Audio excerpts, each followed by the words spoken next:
welcome to Too Fond of Books. My name is Janelle and this is my week 3 reading wrap-up for March Mystery Madness. This month is going by so fast, I can't believe it. But I've been reading some great books and so I'm just going to dive in. And you may be shocked to hear I actually listened to 2 books this week. I don't tend to listen to a lot of audiobooks, but for some reason this was the week for 2 of them. The first was a reread for me. I listened to Murder on the Links by Agatha Christie. This was for Christie Fest. Unfortunately, I wasn't able to get to the discussion of this, but I did listen to the story and the narrator was Charles Armstrong. And so because this was a reread, it was really fun to listen to it and kind of get the story from a new perspective. This is the second Hercule Poirot, so it's very early. It was published in the 20s, 1923, and Poirot and Hastings go over to France because Poirot receives a letter from a man who fears he's in danger and wants Poirot's help. So they go over only to discover that that man is already dead when they arrive. And it is a great Poirot. Hastings and Poirot are on point in this one. It's not my favorite of the Poirot books, but it is certainly a solid Poirot, a solid mystery, a lot of really clever stuff. I always love Agatha Christie. Okay, and then I read 77 Clocks by Christopher Fowler. This is the 3rd in the Peculiar Crimes Unit series. I am reading/rereading this series. And this is one that it turns out I've never read this one before. So this was really fun to read. It's the 3rd one in the series. And in this one, Arthur Bryant is talking to his biographer. And they get talking about a case from the 70s. And the biographer wants to hear all about it. And then the rest of the book is that case. And so it's set in the 70s, 1973. And the rest of the book takes place in 1973 as as Bryant tells this story of the case that they had in 1973. It starts when a man dressed in Edwardian clothes seriously vandalizes a painting at the National Gallery. And then the story goes from there. It was really fun having it set in the 1970s. There was a lot of fun stuff about clothes and what life was like in the 70s. It was great too because there was no cell phones, there was no internet, there was no computers, and Bryant and May are a little bit younger. May is in his 50s, and so it was just fun to see them slightly younger but still older and experienced as detectives. I did enjoy this one. It's not my favorite in the series though, I have to say. I felt like it was a little bit long. It was almost 500 pages, but I did really enjoy it. It was pretty complicated and convoluted, like the best Peculiar Crime Unit stories are. But I did really enjoy spending time with detectives Bryant and May. And oh, the other reason why it was not my favorite is because one of the characters, I've already forgotten her name. Hang on a second. Geraldine. She plays a pretty big part in this story, and I just did not like her. And so that was part of the reason why this one's not my favorite. But it did have, the mystery itself was really interesting, and I loved that it was set in the 70s. Okay, and then a book finally arrived from the library. I've been waiting for this for so long. I wanted to include it in my recommendations video, but it just took forever to arrive. And that is Pooh's Spring Cleaning Mystery. I thought this would be perfect for March Mystery Madness since our theme is spring cleaning. So spring cleaning's in the title, and so is mystery. Now, this is too young to include for, say, middle grade March, but it was very, very cute to read. I love Winnie the Pooh. I'm a big fan. And so Winnie the Pooh is starting his spring cleaning when he finds a note, but he can't read the words of his note. So he goes to see a number of his friends to see if they can help him decipher the words on his note. And it was adorable. And so there you go. If you're looking for some children's literature for March Mystery Madness, you might want to try Pooh's Spring Cleaning Mystery. Okay, and then the second book that I listened to, and the reason I listened to it was because I could not get a physical copy of it. I've got that on hold actually still, but the audiobook was available immediately as an e-audiobook through my library, so I grabbed it, of Manners and Murder by Anastasia Hastings. I heard about this book from Storm, I think, at Storm Reads. It's the first in her Dear Miss Hermione series. This is a historical mystery set in London in 1885. And I really enjoyed this one. This one was so good. And the narrator was fantastic. I think my favorite narrator so far. And now I haven't listened to a ton of audiobooks, but she was so good. The narrator is Mia Hutchinson-Shaw. Okay, so Dear Miss Hermione is an agony aunt column in the newspaper.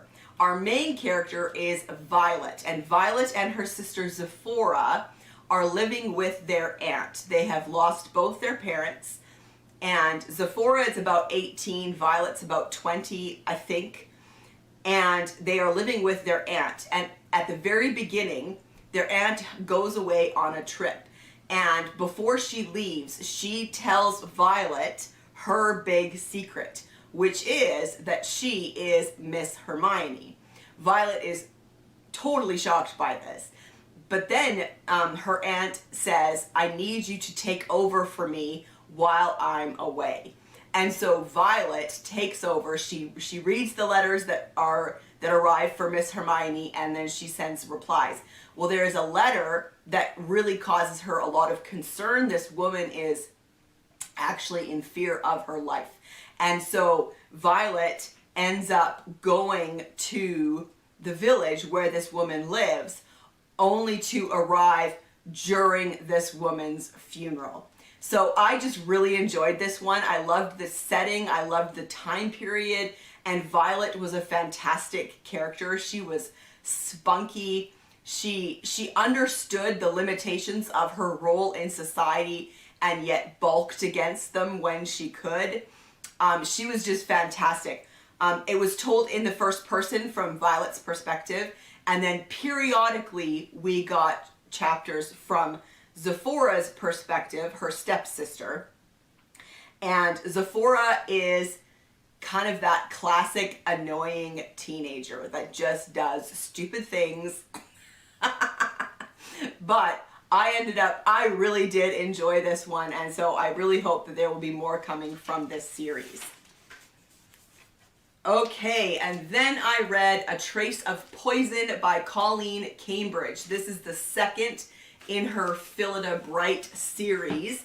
One thing that I love about this series is that it is set in the early 30s, and Phillida Bright is the housekeeper at Mallowan Hall, which is where Agatha Christie lives with her husband Max Mallowan. So I love that Agatha Christie is a character, a side character, but still a character in this series. In this particular one, they are preparing for a murder fate, is what they're calling it. In the village, there is a group of would-be writers who write murder mysteries. They've never been published, but they're a group that supports each other and, discusses their work. And members of the detection club, Agatha Christie, Dorothy L. Sayers, G.K. Chesterton, and Anthony Berkeley, have agreed to come for this murder fate. It's all to raise money for a charity. They've come and they are going to sell their books and talk to fans and stuff. But there was also this contest where the members of this other murder club submitted a piece of work, and the detection club was the judges, and the prize was publication of their work. And so it was a big deal. And then the vicar dies after drinking something at this murder fete. So it's such a great setup. I loved the setup so much. I loved that we got members of the detection club in this story. There's so much that I love about it. The mystery itself was very, very clever. I have to say, it was very, very clever. The thing is, I just don't like Phillida Bright. I don't like her. She is snobby and nosy, and like, so the amount of times that she is described as raising her chin, and like, I just she is the kind of amateur sleuth that I just don't like. So she barges her way into the investigation. She has convinced herself that the local inspector is just not good enough, that he won't solve it, and therefore she must. She kind of puts that responsibility upon herself.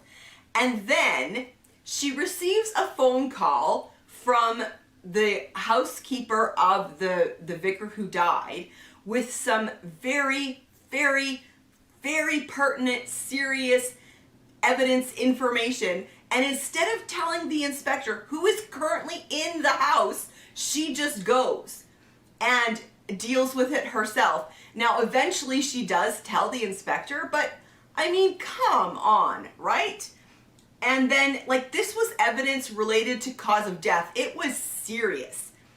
And then there was another time where she finds a dead body, and her first response is not to call the inspector. Like, that stuff drives me so crazy. And so if it wasn't for Phillida Bright and her character, I would adore this series. But she drives me crazy. Okay, the author Colleen Cambridge obviously loves Agatha Christie and has read all of her books, or many of her books. And so I love catching things. So there, at the very beginning, there's an overheard conversation that is 100% an allusion to Appointment with Death. And so I loved that. Then the vicar having a drink that is poisoned is 100% three-act tragedy. So I loved these connections to Agatha Christie's works. There's a gathering of the suspects at the end, which I always enjoy as well. So if it was not for Phillida Bright herself, I would adore this series. But seriously, she needs to take it down a notch. She is not all that. She does not know everything. She is not perfect, and I just wish that she wouldn't act like she was, because that drives me crazy. Okay, rant over. Okay, and then last but not least, I read Murder at the National Gallery by Jim Eldridge. This is number 7 in the Museum Detectives series, historical mystery set in London in the 1800s. This one is 1897. And the body of a woman is found at the entrance to the National Gallery. And the way that she has been killed is reminiscent of how Jack the Ripper killed his victims. So I loved that connection to Jack the Ripper, and we get some of that, like Walter Sickert, who actually was a suspect at the time. He plays a part in this story, and yeah, it was very entertaining. There was such a high body count in this mystery. That was entertaining. So Daniel and Abigail are called to investigate, and at first they're called to clear Walter's name, and then they get heavily invested and continue the investigation. I really enjoy this series. You get a lot of great information about what it was like to live in London at this time period. The mysteries are also just really, really fun. And this one, we got kind of this little glimpse into very, very early tentative forensic science with the Scotland Yard, which was also very entertaining. So yeah, I do really enjoy this series. Okay, there you have it. That's what I've been reading this week. Let me know in the comments if you've read any of these books. How was your reading week? Do you have a favorite? Has something emerged from the group as your favorite read so far of March Mystery Madness? I'd love to know. And I will see you for another video soon. Bye.